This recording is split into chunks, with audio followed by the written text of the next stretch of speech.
It says when a person passes away, he continues to live through his students.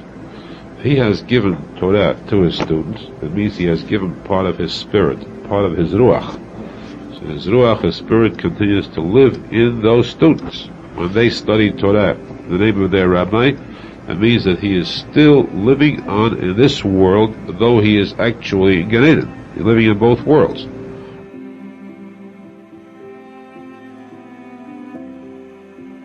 You want to know what kind of person he was? Humble. He walked regular, acted regular, and frankly, he looked just like everybody else. He was in the early years clean-shaven. In the end of the years, he started growing a beard. He wore a regular suit, regular hat, and he fit in the lineup of all the Rosh yeshivas with the long beards and the long coats. Our Rabbi Zichron Livracha was unique as an individual who combined encyclopedic knowledge of all of the oral Torah, written Torah, Kabbalah, and Hasidus, and at the same time understood the audience that he was talking to. But after all said and done, he was a giant among giants. That's how I could describe him.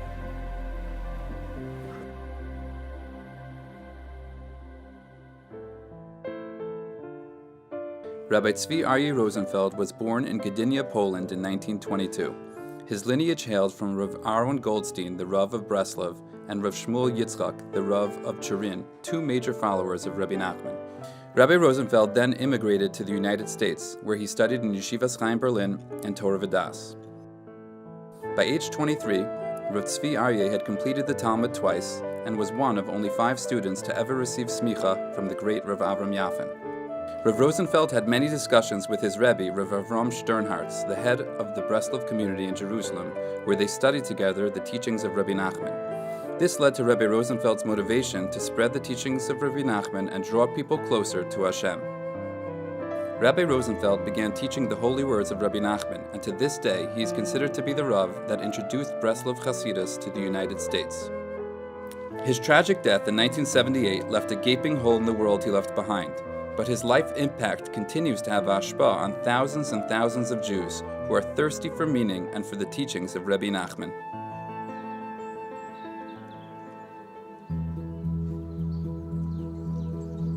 When his first trip to Israel was 1949, he met there his Rebbe in Breslov, Rabbi Avram Sternhartz, Rabbi Avram Kochov Lev. Rabbi Avram first verheard him, tested him. Let me see what you really know. They sat there for 8 hours straight. And then he said to him, go back to America and teach. Teach people about Rabbi Nachman. And that set him on fire. Rabbi Rosenfeld Zichron Livracha was a pioneer in those days in the 1970s who was doing outreach before Eshat Torah, before the whole major outreach movement. And in his shiurim, he never spoke against playing ball or against watching television. But he gave you such a sweet taste for Torah and religion that everything else just gently fell to the side and you got more and more involved in Torah, in Chassidut. And this way he was able to bring the young boys and girls to recognize that there is a God in the world and they can serve him. It is possible for them to serve. Whenever anyone heard him speak about Hashem, about tzaddikim, about the Torah, it was 100% definite. What comes through in his shiurim, different from any other rabbi, is the level of definiteness. He worked for some 30, 35 years in Kiruv. In those years, he impacted many hundreds of families, perhaps thousands. Today, they're all Shomer Shabbos, the kids are from the grandchildren, great-grandchildren. I mean, this is an impact of one single individual over so many years. But what the real chiddush of it is that it's 40 years since he passed away, and he's still impacting people. He's still having influence.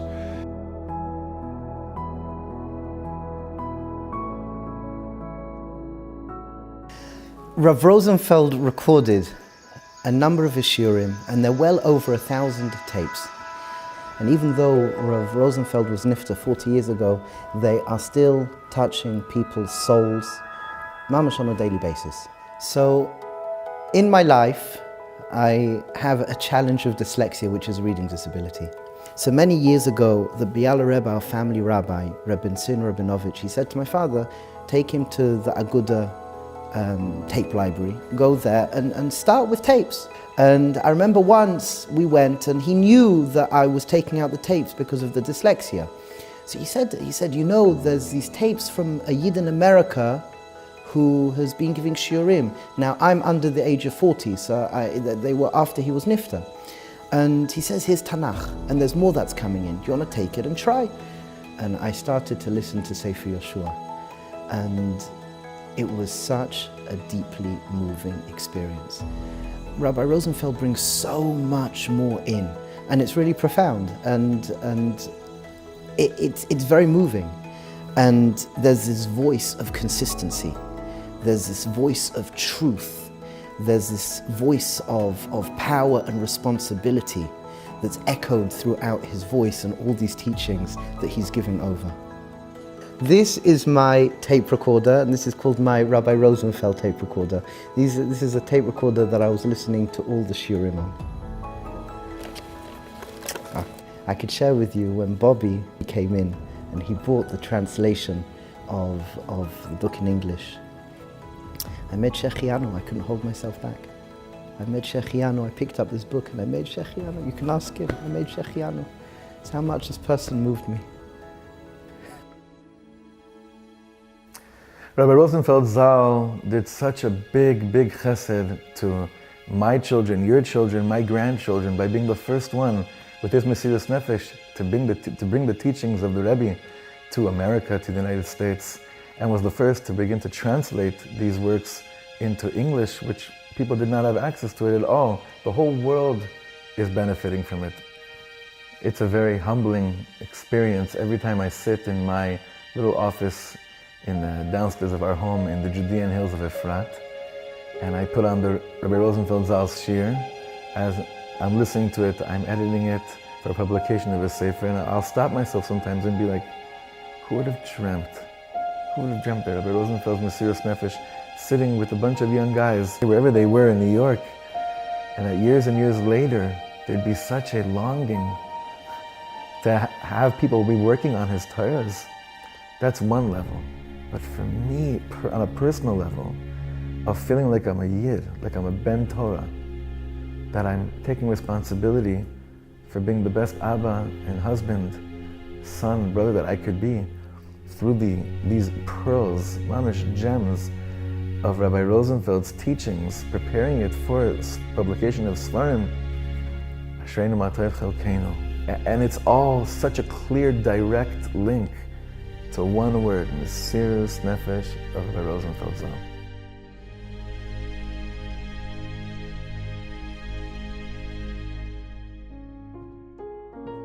Rabbi Rosenfeld taught his students from the very beginning, go to Uman. In 1917, the Soviet Union was formed, and they put down an iron curtain, nobody can travel in. He met a very high-ranking KGB officer who interrogated him once for a long time. And afterwards, he was satisfied that the man is sincere. So he said, okay, anytime you apply for a visa for Uman, you'll get it. And that's what opened the gates of people traveling to Uman. And with that, he took several groups. He took them to Uman, 6 kids at a time, 6 students at a time. And he was able to go like every half year. The whole idea, the fire and flame to get to Uman came from him.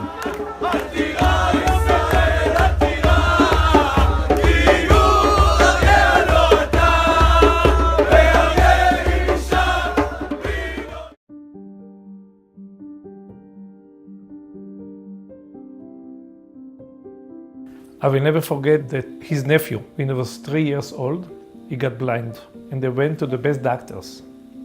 Nobody found what he's having. his sister-in-law, Bill's wife, said to him, "You know what, call your brother. Maybe he will find something." And you know, a brother-in-law is a brother-in-law. So he called him from Queens. He was living in Brooklyn. He was speaking with him on the telephone. It was Sunday. And he told him the story. So he said, "Where is the baby?" He said, "In the crib." So he told him, "Go to the crib and you scream, not on the telephone, that I hear from Queens till Brooklyn, you're screaming." What do you think he said to him? "Baruch ata Hashem Elokeinu melech haolam, pokeach ivrim." At that moment, he opened his eyes, and till now he's 64, everything is clear. I had a friend, Ronald Cohen. He passed away from cancer. He was 59. But when he was 35, he was on his deathbed, all plugged in, ready to go. Green as anything. I took a tape, I had 500 tapes from the rabbi. I picked one tape randomly, and I played it for him, and it was all about emunah. And just listening to the rabbi talk about emunah, he says, that's it. He got up off the bed, he pulled all the plugs off of his body, he ran out of the hospital, and he lived another 35 years. Just from hearing the rabbi's words about emunah. That's how powerful the rabbi was. I had a business that burnt down. I lost all my money. He told me, "How you doing?" I told him, "I'm absolutely broke." He says, "Okay, we're going to Israel." I go, "How are we going to Israel? I don't have a penny." He says, "Don't worry about it. You have American Express here." He says, "Buy 2 tickets to Israel. One for you, one for me. My ticket, I'll give you the money. You give it to your wife to take care of her for the 2 weeks that we're going to be gone." How could I do that? He said, "Don't worry, you could do it." We did it. I went there. We traveled around. I came back. First week I came back, I made $8,000.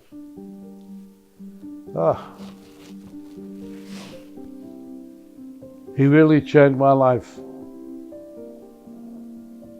We enjoyed his company. He was a pleasure to be with. And he was my rabbi. His personality, he was a straight, honest, religious, no fooling around guy. There were no questions. There were no questions. He didn't compromise on anything. And he came to teach me once or twice a week, and we learned. I still remember, there's probably nobody else in the world who remembers the 5 mistakes that a shochet could make when he slaughtered. Shia, drasa, chalada, hagrama, ve'ikur. And I still remember it. It was the night before my bar mitzvah. My father Sean tells me, "Shirley, let's go." Get into a car. "Daddy, isn't that 770? We come walking in. Rebbe jumps up. He says, "Oh, Rabbi Zvi Aryeh, kommt rein." These 2 people, my father Sean and the Rebbe, I think over 90% of what they were saying was done by the eyes. And between the 2 of them, they had developed something. It saved them a tremendous amount of time. I would shudder to think what my life would have been like had I not met the rabbi. That was hell on wheels when he married us. So my mother-in-law decided to choose a rabbi from the community. I was having no part of that. And I said, "I'm sorry, but there's only one person that's going to marry me, and it's Rabbi Rosenfeld." We got married here at the Plaza Hotel, and we're upstairs in this. They're preparing everything, and all of a sudden somebody comes over to me and they said, "There's a problem, Maya." I said, "What's the problem?" "You can't do bath." I said, "What's the problem with the can't do bath?" "It's not according to our way, and Rabbi so-and-so wants to rewrite it." I turned around and I said, "Well, it was already written by Rabbi Rosenfeld, and that's the way we're going to keep it." Finally, it got to a point where Rabbi Rosenfeld had some words with this other guy, and the other guy was not respectful at all. And I got wind of it, and I saw that Rabbi Rosenfeld was really getting dumped on. And I went over to this other guy, and I said, listen, maybe you should go home. And maybe you don't understand that you are not part of the ceremony. You're only invited here because of my mother-in-law. That's my rabbi. And whatever he says, that's what's going to happen. And I don't want to hear another word out of you. We were very close, more than the Talmud and the student. So one time, just for example, we went to Svat. We stayed in the hotel, and all of a sudden we see like 100 rabbis. And now I said, wow, look at all these rabbis. I said, now's a chance for you to really show them.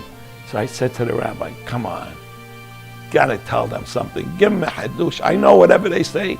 He could put the Zohar in it, he could put the Kutei Maharan in. The whole thing is going to be different. He's going to add light to their topic. Finally, afterwards, they came and they saw him. They said, what are you doing? Are you a rabbi in the area?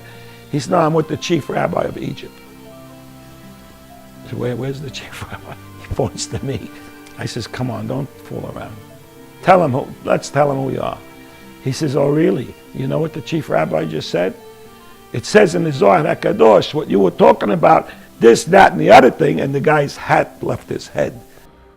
If you needed him, he was always there for you. I can't think of any greater personality trait than that. He was there. I guess that's the best way I would sum it up.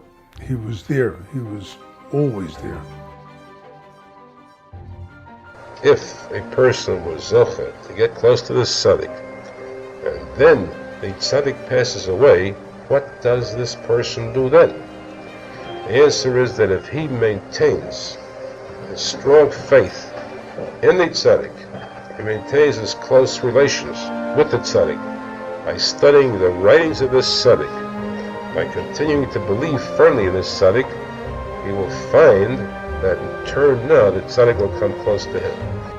Today, Breslov is more popular than it has ever been before in history, and that the source was one man.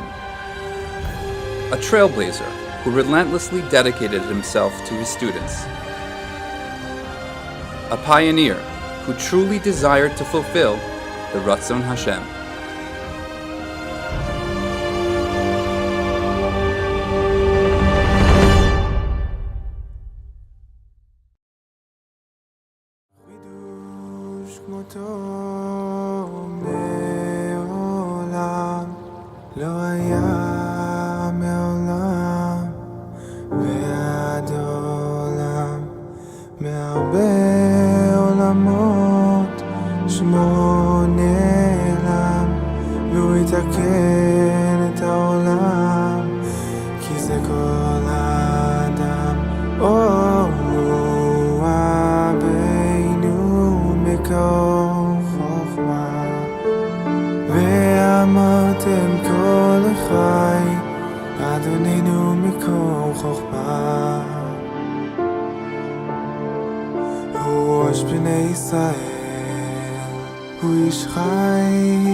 נחם נובע מקור חוכמה